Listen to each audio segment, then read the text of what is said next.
So now to wrap up Unit 1, Part 3B, we're going to begin with the cell wall, which is an integral component, and the information of the cell wall, as I'd mentioned earlier, is not only a very large homework assignment in Unit 1, but it probably covers almost 50% of your Unit 1 exam. There are videos posted in Canvas for you that explain gram-positive versus gram-negative cells, and then there's also plenty of videos that talk about gram staining, which is done in lab. A gram-positive organism under a microscope will look purple, whereas a gram-negative one will look pink. And this has to do with the steps of staining and decolorization. So please make sure you view that multiple times, because if we were doing lab hands-on, we would have spent several weeks working on gram staining. And I think it is a little bit more difficult to get from simply viewing a video. So there's also a lot of materials that were put on there as supplemental to make sure that you are understanding this concept. Okay, so we are still finishing up that part of Unit 1 with the structure. Cell wall on your outline is actually number 6. When we look at the composition of what is it made of, the cell wall is made up of proteins as well as carbs. It has many different functions, including helping to maintain the shape, and it does this through the pressures of hypertonic and osmotic pressures. The cell wall is extremely porous, meaning things easily go in and out, especially something like water, but it is in fact semi-rigid. So if you take a look at this picture, you will be using this portion of the PowerPoint to complete your big homework assignment. If you looked ahead, then most likely you have already watched this ahead of time. But when you are looking at a cell wall, the cell wall is made up of many components. These red and purple areas right here in the middle are known as peptidoglycan. Peptide bonds are the building blocks of proteins. So this is, and glycan should make you think of sugar. So this cell wall again is made up of proteins as well as sugars. That's why we said the composition was protein and carbs. So below that you obviously have the cell membrane, also known as the plasma membrane. In a gram-positive cell wall, you can recognize it because about 60 to 80% of the entire cell wall is made up of peptidoglycans. That is the outermost layer. You can see there are some surface proteins, which I don't focus on too much, but there are these little rings in red and purple in between the peptidoglycans.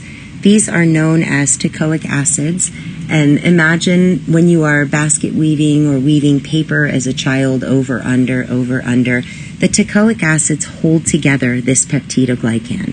Peptidoglycan produces what's known as a cross-linked or crossing over. It is a disaccharide, and this crossing over, what you have is something like penicillin that prevents this from occurring. So penicillin is very effective against a gram-positive cell wall because what it does is it breaks down these peptidoglycans, which are essentially holding together the peptidoglycan layer. Written out for you, what we've just pretty much discussed on the previous slide is there are the teichoic acids. These are the cross links that hold together the peptidoglycan layer. The peptidoglycan is alternating sugars. If you do any external reading, they're called NAG and NAM, but ultimately what they are is different sugars that are alternating. As I had mentioned previously, a gram-positive cell wall is almost 3/4 to 90% made up of peptidoglycan, and penicillin is very effective against a gram-positive cell wall. Why? Because it interferes with the chain linkages. So being that the peptidoglycan is so thick, there's many chain linkages for it to break up, and therefore if someone has a gram-positive bacterial infection, penicillin is a wonderful antibiotic if there's no allergic reactions happening to treat that infection. An example of a gram-positive bacterial infection is Staphylococcus aureus, which, remember, the S is big, the A is small, and we underline it, or shortened, it's simply S aureus. Now we need to compare and contrast that in a moment, but first let me show you a picture. Again, here's the NAG and the NAM that I mentioned. These are just alternating sugars being held together by those teichoic acids that are cross-linked in the peptidoglycan. When somebody takes penicillin, it prevents that cross-linking from occurring. So if you take all of the chains out of this particular picture here on the left, the entire peptidoglycan layer falls apart. And remember, this consists of 60 to 90% of the cell wall in a gram-positive bacteria, and therefore they will pop. The picture below is showing a bacteria where its contents are essentially exploding as penicillin has been introduced to the infection. Our body also naturally has lysozyme. Lysozyme breaks down peptidoglycan because it recognizes that it's not a traditional component found in our bodies. It is, in fact, in the cell wall of bacteria. Lysozyme is not obviously 100% effective, or we would never get bacterial infections or have the need to take something like penicillin or an antimicrobial agent. This picture right here is a gram-negative cell wall. You should already notice that there are a lot of differences in this picture. So for example, you can see that there is a cell membrane that's internal, most internal. There is in fact a cell wall, but then the differences tend to stop there. Here's the peptidoglycan, and remember in gram-positive, this was 60 to 90% of the cell wall in its composition, whereas in gram-negative, if you look, that is incredibly smaller than what we saw in a gram-positive cell wall. In a gram-positive cell wall, the peptidoglycan was the outermost layer, whereas in gram-negative, that's not the case. The outer membrane is the outermost layer in a gram-negative cell wall, and the outer membrane consists of LPS, which is made up of two different components, which are O antigen and lipid A. This outer layer makes gram-negative gram-negative bacteria, because of their gram-negative cell wall, much more resistant to antibiotics. So what does this outer membrane actually do? Well, it functions as a barrier to antibiotics and other substances taken to kill off a bacterial infection, and then it also controls the transports of nutrients in and out through the use of these porins, which are like pores, little holes where things come in and out. An example of LPS is an endotoxin. These are found in many bacteria. An example of a gram-negative bacteria is E. coli, and notice I am in fact underlining it again. So just to backtrack for a second, I'd mentioned over here on the right that LPS is lipid A and O antigen. You can see that right here in the picture. So lipid A is the little ball that's embedded into the outer membrane, and O antigen is hanging off of the edge of that. That is, the LPS and the outer membrane is the outermost layer of a gram-negative cell wall. The written out differences here are that gram-negative cell walls have porins, which are pores where things can move in and out of the cell. They do in fact have the LPS, which is a part of the outer membrane. Please remember that the outer membrane is the outermost region on a gram-negative cell wall, whereas on gram-positive, remember, it was the peptidoglycan. And this LPS is again only found in gram-negative cells. The two components of LPS are not only the lipid A, which is actually the toxic portion of the LPS, but also the O antigen, which is embedded into that outer membrane. A little bit more information about that outer membrane. Again, it looks like a phospholipid. Here's a picture to depict it, and this is the outermost layer. Why is this important? Because LPS makes gram-negative bacterial infections much more virulent than positive ones. In other words, it is harder to treat gram-negative infections with antibiotics. An example of LPS, or the lipid A portion, which I had mentioned previously that is the toxic portion, is known as endotoxin. I'm going to use E. coli and Salmonella as the example since most of you are familiar with it or have at least heard of it.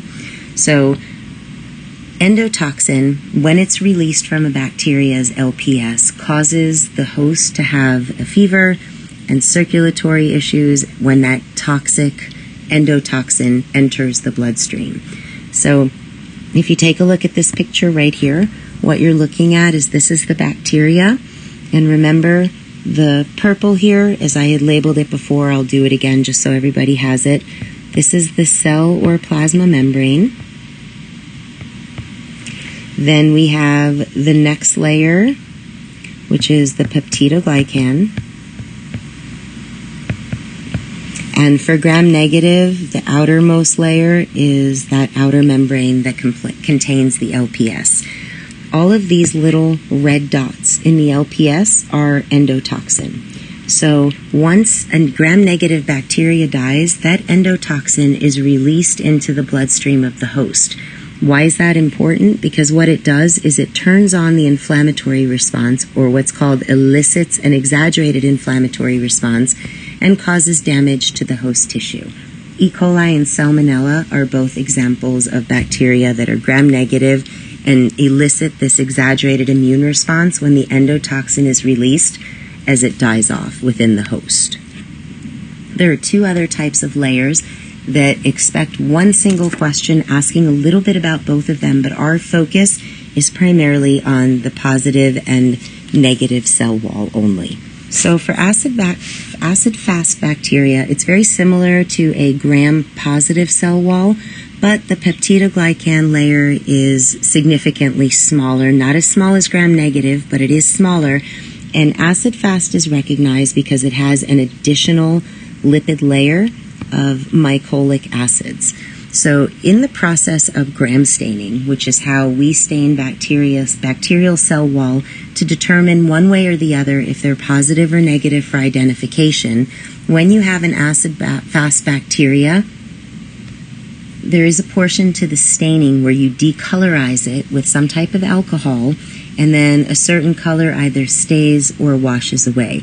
These bacteria tend to grow pretty slowly because of that high lipid content, and when they stain, they do in fact stain red. So remember, an acid-fast is similar to a gram-positive cell wall, but the difference is it has an additional lipid layer. So one moment to go back, there is something known as acid-fast staining, which is a different process from gram staining that is done in this instance for acid-fast bacteria. And the last one I want to mention, which is, I think, the simplest of all of them, it's pretty atypical, but it is called mycoplasma. They don't have a cell wall at all. So you can't gram stain them and you can't acid-fast stain them. They are incredibly submicroscopic, which means you can't stain and look on a compound light microscope. In order to view mycoplasma, you need a full electron microscope, and please remember, they have no cell wall. And that's how both acid-fast and mycoplasma differ from gram stains, cell walls. I'm not necessarily mentioning this right now, but at some point in time, you should be looking and reviewing gram staining again. The thick peptidoglycan layer of a gram-positive cell wall traps the primary color, which is crystal violet, and then after the next steps of the mordant, the iodine, the decolorizing, it retains that color because it's such a thick peptidoglycan layer, and the peptidoglycan of the cell wall is what's being stained and manipulated during gram staining, and therefore gram-positive stay purple. Whereas gram-negative have a very thin peptidoglycan layer. So once you go through the initial staining with the crystal violet, and then you add the mordant, and then you decolorize, it's so thin that it doesn't retain that primary stain and washes it away. So at the point of decolorization for a gram-negative cell wall, if you were to put it under a microscope, it would essentially be colorless. Then we have our counter stain, or the secondary step. And that secondary counter stain is safranin that has a red-like color. So when you stain the secondary step onto positive, it's already retained all of the first crystal violet, and therefore it remains purple. But again, in gram-negative, the peptidoglycan is so thin that with the decolorization step, everything washes away. So it will, in fact, take in the counter or secondary stain, which is safranin and red. So after the rinses, a gram-negative cell wall will look pink. So positive is purple, gram-negative looks pink. Please view the videos multiple times. This is, again, a process that we would cover in lab for several weeks on end. So to just view videos, if you view them a couple of times, this will make sense. There are flowcharts in the class that show the colors. There's an animation as well as some information that I need for you to please look at in your lab book. So to finish off the last couple of structures, notice how a lot of time was actually spent on cell wall because, again, that's a very important aspect of this particular class. So I'm just going to do this, and they appear all on your outline, but I'm going to do this in order of the ones I would like for you to focus on. So inclusions are for storage. They're found in a large majority of both gram-positive and negative bacteria, and again, their functionality is storage. There is no real composition because it's whatever happens to be stored within that particular inclusion. I want to mention a little bit about ribosomes. Ribosomes are composed and made of proteins. Again, these are also found in gram-positive and gram-negative cells. And what do? Ribosomes are known for the functionality of protein synthesis. That should be review from previous biology courses. I want to mention the nucleoid. Remember, in prokaryotic cells such as bacteria, there are no membrane-bound membrane-bound organelles, and therefore this is not a nucleus, this is a nucleoid. It's found in both gram-positive as well as gram-negative bacteria, and it includes the circular DNA or the bacterial genome. If you look at this picture, all of these purple long squiggles in here are essentially genetic material. Next, I'm going to mention the plasmid. The plasmid is also genetic material, or specifically DNA. It's found in some, but not all, gram-positive and gram-negative bacteria. What is this? It's usually circular, and it is supplemental genetic material. If you look at the picture, I'm going to color it dark so you can see it looks almost like a rubber band. It's a standalone piece of genetic material. When we talk in Unit 2 about horizontal gene transfer, and when I mentioned earlier that in the pili, DNA is transferred, it is this plasmid that moves back and forth to cause mutations and variations amongst bacteria.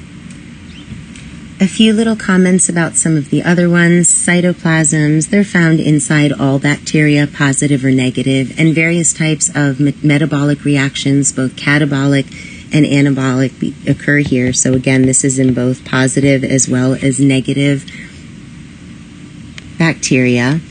I can also mention the plasma membrane right here. This is found in both positive and negative as well. And when it comes to the plasma membrane, it regulates movements in and out. We used the term selectively permeable previously, and it is in fact selectively permeable. Make sure you remember what inclusions do, and they're for storage. Make sure you remember that protein synthesis is attached to ribosomes, and please make sure that you understand that plasmids are an additional circular piece of genetic material that can pass back and forth between pili and neighboring bacteria. Lastly, in terms of prokaryotes, we started a portion of this PowerPoint off of comparing eukaryotic and prokaryotic cells. And basically we said the prokaryotic ones are smaller and non-membrane bound and metabolize faster. So a good critical thinking question to check with yourself that you do in fact understand metabolism tied to prokaryotic cells is: how does the simple structure and small size of prokaryotes enable them to rapidly flourish in an environment? We had mentioned previously that lacking membrane-bound organelles, or the absence of, allows all metabolic reactions to take place very quickly, simply within the cytoplasm, not needing to move in and out between all of the different membranes, which allows it to rapidly flourish in this type of environment. The smaller cell size means a larger surface area to volume ratio. What does that mean? Well, its entire surface can absorb nutrients, and it has a smaller surface, meaning it will do it more effectively, efficiently, and in a more rapid manner.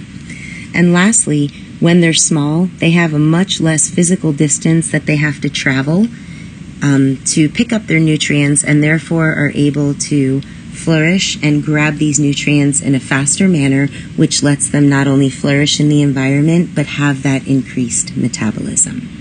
Please at this point spend a substantial amount of time understanding gram-positive versus gram-negative cell walls, and then looking at the videos posted in Canvas on gram staining.